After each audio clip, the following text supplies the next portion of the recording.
Before I got officially diagnosed twice for ADHD, I remember watching a video by the brilliant Dr. Russell Barkley in which he listed common behaviours of people with ADHD. And it boggled my mind when he mentioned that driving before you get a driving licence was 100% classic ADHD behaviour. He laid out my life in all its gory detail, and I honestly thought the good doctor was the first legitimate psychic. The big-ticket ADHD behaviours are all pretty well known by this stage. Daydreaming, ridiculously low boredom threshold, poor short-term memory, etc, etc. But there are some other behaviours which are apparently caused by ADHD that are not quite so well known, some of which are downright peculiar.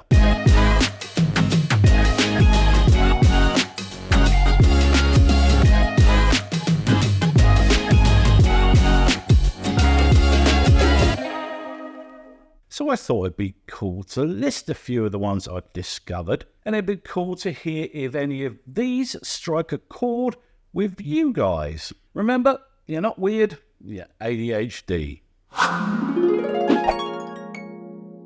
Let's say you've got an entire day to yourself. You have no obligations, appointments, or work requirements. If you have a partner, they haven't laid some heavy chores on you. If you have a job, you're off the hook and not checking your email. You can do whatever the hell you want, and you have tons of cool things in mind. Hobby stuff you'd like to do, pleasing little side projects, you get the drift. But instead of doing those things you've been looking forward to, instead of making the most of your time, you do absolutely fucking nothing. Nada zilch. The entire day passes by in a kind of understimulated motion blur. You watch YouTube videos that barely interest you. You sit on the edge of the bed staring into space. You play 47 rounds of Sudoku on your iPhone. You exist, but that's about it. And before you know it, your lovely day that you'd planned to fill with enjoyable pursuits is over, and you have nothing to show for it but the basic steps for a smash burger recipe you'll never make. I pay for 2 streaming services, Apple and Amazon, and I fill in the gaps in the time-honoured fashion. So why is it that when I sit down and I'm flicking through the content on my Apple TV and I have 20 full series of downloaded that sound excellent and another 20 to start on the streaming services, instead I watch Mission Impossible 2 for the 14th time. Here's one that drives the wife nuts. I always leave the drawers and cabinet doors open. Not all the way open, just partly open. She gets mad. For the love of God, would you shut the fucking drawers? Loving a member of the ADHD army is hard sometimes, I reckon. I've previously said that many of the symptoms of ADHD were seemingly designed just to make us look like assholes, and this one's a classic example. I talk over the top of people. Part of it's my desperate need to say something before it exits my shockingly poor short-term memory. Part of it is I'm bored with the person talking and I need to be unbored. I know that sounds terrible and patronising, but I'm just trying to be honest here. When I discovered that this was classic ADHD behaviour, the tea time family meals back when I was a kid made much more sense. 6 people all talking at once across the table like some mob family. After sitting down with my family for a meal, my then girlfriend, now wife, Catherine, just watched in disbelief as we all held forth at once, oblivious to the anarchy. She asked me if this was normal, and then she had to define the problem for me because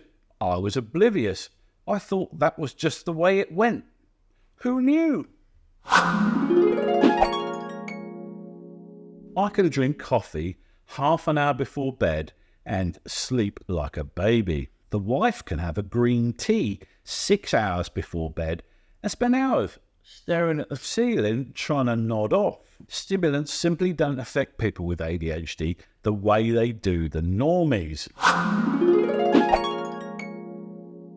officially called emotional dysregulation. ADHD affects our abilities to control emotions, which means we often get upset at relatively minor problems. Here's a few that get the vein wobbling in my forehead, get your "yes, that triggers me too" bingo cards out. Cut off by another driver in traffic. Forced to wait at a junction because another driver hasn't mastered the use of the turn indicator. Someone jumps the queue in the supermarket, or, God forbid, has 6 items in the 5 items and less line. When you order your food and some bastard who came in 10 minutes after you gets their order first. Not as relevant in the Ep.24 era, but people who for some godforsaken reason feel the need to use literally every single option on the ATM with a queue of people waiting behind them. Fuckers walking 3 abreast really slowly in front of you. People who slow down when the traffic light is green. Like, what the actual fuck? Food packaging that I cannot open by hand within a couple of seconds. Anyone that touches my food. You want a burger? Buy your fucking own. The point is that most people shrug their shoulders and get on with their day because they have the ability to regulate their emotions. And I feel genuinely triggered and angered in these stupid, petty situations. And I often act on those emotions. I'm not proud of it. In fact, getting angry behind the wheel of my car is a source of genuine anxiety for my wife. I'm being honest. Forget to do something, then forget some more, then remember, but too embarrassed to put it right. Sound familiar? A couple of years ago, I got commissioned to take a landscape photograph for some folks I knew that were building their own home. I kept putting off taking the photograph until such a point where I felt really embarrassed about putting it off. And at that point, there was no going back. I never contacted them again. Not the best way to run a photography business, is it? Sleepy in the day, wide awake and up for it at 1 a.m. Sound familiar? That's your circadian rhythm being out of sync with the normie's working day. I wrote the script for this video and most of the others in the small hours of the night, because that's when I feel most motivated to do it. For many years, when I lived in the UK, I was a club DJ, and I would usually return home at 3 a.m. or later, and it suited me perfectly. When it comes to concentrating, most people prefer a nice, quiet environment where they can avoid distractions. But those of us with ADHD know there is no such thing as a distraction-free environment, and what I normally might consider a sterile environment is anything but for the ADHD army. Ticking clocks, wobbly table legs, a plane flying overhead, the sound of a pen on paper, or the click of a keyboard, traffic noise. We get it all in wideband. So my ideal work environment is electronic music in noise-cancelling headphones. The music cancels out most of the background distractions, and when it's good music, provides sufficient dopamine lift to help the process along a bit. This is a strange one, but it's apparently a common issue for folk with ADHD, myself included, and it's this: leaving things unfinished. Here are some examples. Leaving a few bites of food on the plate, watching 2/3 of a film, watching all of a TV series apart from the last episode, doing laundry but the clothes never make it to a drawer, stay in a hamper and are selected from the hamper, finishing a workout a minute or 5 before the allotted time. What's that about then? I thought this was just one of my strange little quirks, but I saw someone mention it on Reddit, and it turns out that loads of us do it. Do you do this?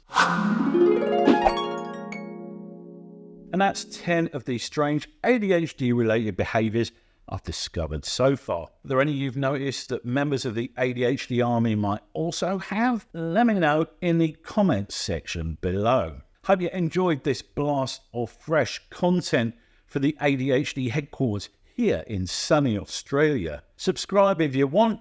No heavy marketing message from me. Live your own fucking life and bollocks to the algorithm. Till the next time, guys. Ta-ta.